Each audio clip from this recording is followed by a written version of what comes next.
여호수아 20장의 말씀에는 도피성에 대한 말씀을 하고 있습니다. 하나님 여호수아에게 도피성을 정하라고 말씀하셨습니다. 그 도피성을 정하는 이유에 대하여서 3절에 말씀하고 있는데요. 부지 중에 실수로 사람을 죽였을 때 그곳으로 도망하게 하기 위함입니다. 실수로 사람을 죽였다라고 하는 것이 오늘 본문에 나와 있는 도피성을 만든 가장 큰 목적이었습니다. 그러니까 고의로 사람을 죽인 살인자가 아니라 어떤 상황 속에서 실수 때문에 알지 못하는 사이에 사람을 죽이게 된 사건이 벌어지면 그때 그 일을 이루고 놀랬던 그 살인자 그가 피할 수 있도록 성을 마련해 둘 것을 말하고 있습니다. 따라서 실수로 사람을 죽일 수도 있다라고 하는 가능성을 열어놓고 그가 도망할 수 있는 그런 여지를 남겨둘 것을 말하고 있습니다. 4절에 보면 어떻게 해야 되는가 방법을 설명하고 있습니다. 성읍들 중에 하나에 도피하는 자는 그 성읍에 들어가는 문 어귀에 서서 성읍의 장로들에게 자기의 사건을 말해야 합니다. 다른 성경에 나와 있지 않은 내용인데 여호수아 20장에는 이 구절이 등장하고 있습니다. 문 어귀에 서서 성읍의 장로들에게 말한다라고 하는 것은 마치 요즘 말로 말하면 광장에서 공개적으로 많은 사람들이 모일 수 있는 그곳에서 이야기를 해야 된다라고 하는 것입니다. 그러니까 재판을 받기도 전에 기회도 없이 그 사람이 살인을 했다라는 이유로 또다시 죽임을 당하는 그런 보복의 악순환을 끊기 위함입니다. 그러니까 살인을 했다면 살인을 또 할 수 있다라고 하는 그 당시의 고대 어떤 문화가 알고 있는 것처럼 이에는 이, 눈에는 눈 이렇게 되면 죽였으니까 죽임을 당해도 된다라고 하는 어떤 원칙으로 가자면 살인을 한 사람은 또 살인을 당할 수도 있고 그 일들은 한편으로 가정 내지 지파 내지 국가 이렇게 범위가 확장될 수도 있습니다. 개인이 행했던 일을 어떤 가문이 그 일을 감행하기도 하고 가문을 지나서 지파가 그 일을 하기도 하고 그 지파를 벗어나서 나라가 국가가 그런 일을 하기도 합니다. 보통 어떤 다툼의 여지가 있을 때 그 다툼이 끊임없이 벌어지는 이유가 바로 이런 것입니다. 어떻게 보면 그 고리 안전장치 없이 끊임없이 보복하고 복수하고 원수 갚고 하는 그 일들이 끊어지도록 하기 위하여서 제대로 된 재판을 받도록 하기 위한 안전장치다 이렇게 볼 수 있습니다. 그래서 성읍은 그를 받아들여 주어야 한다라고 기록하고 있습니다. 따라서 그가 도망을 가는 것이기도 하지만 도망을 간다고 하여서 다 받아주는 것은 아니잖아요. 이것저것 다 그 사건을 듣고서 이건 아니다 라고 싶으면 안 받아들여질 수도 있는 것입니다. 그런데 그 마을 어귀에 서서 장로들이 그 성읍의 장로들이 객관적으로 다 듣고 이 사람 정말 부지중에 실수한 건 맞네. 그러니 우리가 이를 받아들여야 되겠다라고 하여 이제 결의가 되면 이제 도피성으로 받아들여지는 것입니다. 그래서 오늘 본문에도 나와 있는 것처럼 받아들여진다라고 하는 의미가 큽니다. 잘못한 사람은 어떻게 해야 되는가? 받아주어야 된다라고 하는 것입니다. 합당한 이유가 있었을 때 그를 받아주는 것이 합당한 것입니다. 언제까지냐 하면 이 5절에 보면 재판을 받기까지입니다. 정당한 재판을 받기까지 또는 당시에 그 재판을 할 대제사장, 여기 나오는 대제사장은 대제사장이면서 동시에 재판장이기 때문에 그 재판장이 그 사건을 감당해야 하는데 대제사장이 죽기까지 그 성읍에 거주할 수 있게 하였습니다. 그리고 이제 사건이 다 끝나면 종결이 되면 이제 집으로 돌아가도 되는 것이었기 때문에 오늘 그렇게 자기가 도망하여 나온 자기 성읍으로 돌아갈지나라고 했습니다. 계속 거기 머무는 게 아닙니다. 사건이 종결되면 이제 아무도 그를 어떻게 해할 수 없기 때문에 다시 자기의 집으로 돌아가게 하였습니다. 그러니까 실수로 살인을 하여서 아주 황당한 어떤 상황 속에 놓여 있었던 개인이나 가정이나 가문이 그 사람을 죽이려고 막 쫓아올 수 있겠죠.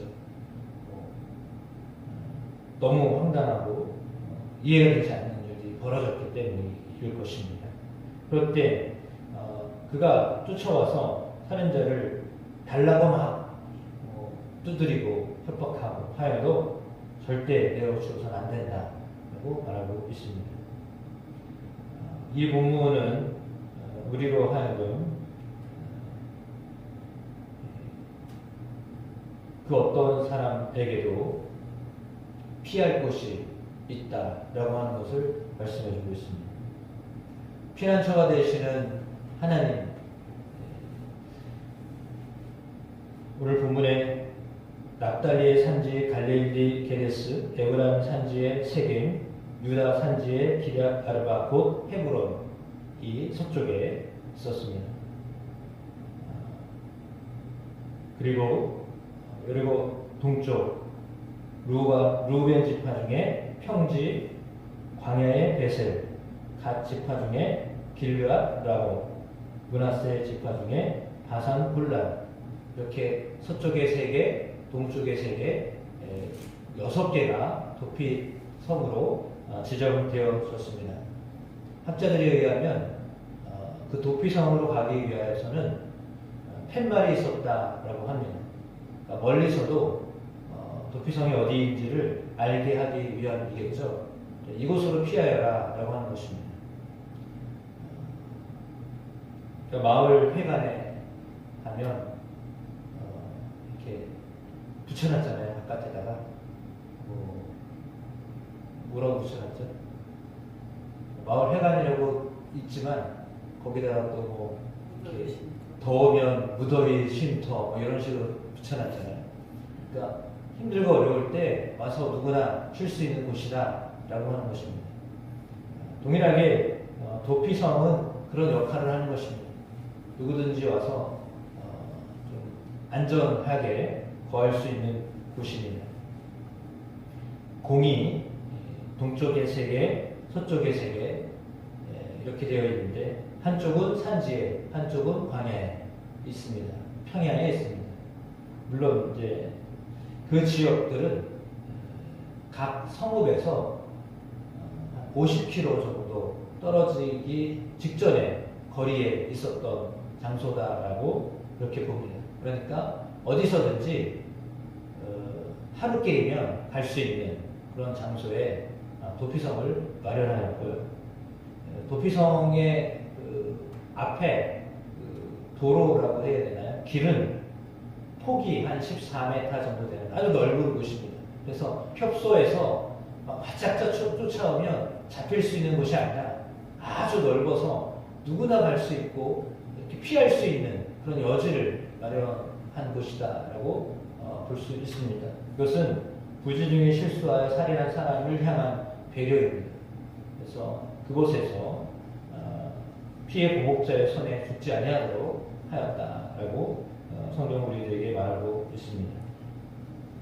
영적으로 생각할 때 이 도피성은 신약시대의 예수 그리스도를 상징합니다. 주님께 피하는 자, 주께서 안아주십니다. 품어주십니다. 받아주십니다. 문제가 해결될 때까지 품어주시고 함께해 주십니다. 안전하도록 그를 붙들어 주십니다.